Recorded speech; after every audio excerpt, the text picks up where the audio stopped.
মেথি শাক ভালোভাবে বেছে কেটে ধুয়ে নিয়েছি দুটো আলু, দুটো বেগুন কেটে নিয়েছি, একটা টমেটো কেটে নিয়েছি, একটা মিডিয়াম সাইজের পেঁয়াজ কেটে নিয়েছি। কড়া গরম হয়ে গেছে, দিয়ে দিচ্ছি সর্ষের তেল। ফোড়নের জন্য দিয়ে দিচ্ছি একটা শুকনো লঙ্কা, অল্প জিরে, দিয়ে দিচ্ছি কেটে রাখা পেঁয়াজ।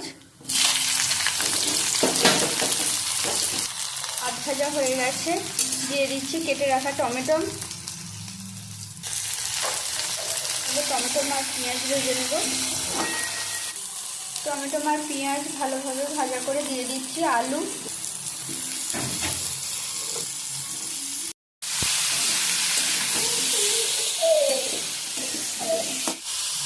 দিয়ে দিচ্ছি পরিমাণ মতো নুন, দিয়ে দিচ্ছি পরিমাণ মতো হলুদ গুঁড়ো,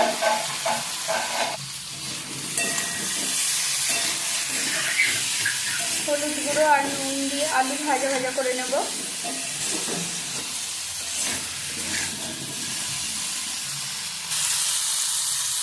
দিয়ে দেবো ধুয়ে রাখা শাক।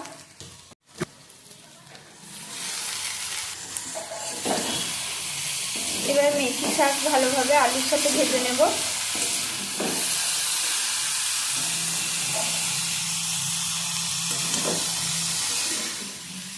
শাক থেকে অনেকটাই জল ছেড়ে দিয়েছে আর শাক কমেও গেছে, আর একটু ভেজে নেব। আলু সেদ্ধ করে নেওয়ার জন্য দিয়ে দেব জল।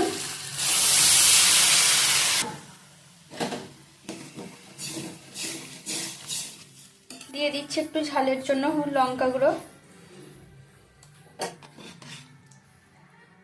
এবার কড়া ঢাকা দিয়ে আলু আধ সেদ্ধ করে নেব। 15 মিনিট পর আলু আধ সেদ্ধ হয়ে গেলে দিয়ে দিচ্ছি কেটে রাখা বেগুন।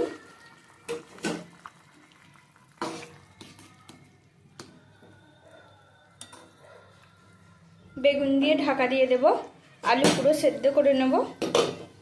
বেগুন ভালোভাবে সেদ্ধ হয়ে গেছে, এতে ঝোল অনেকটাই কমে গেছে, আর একটু কমিয়ে শুকনো শুকনো করে নামিয়ে নেব।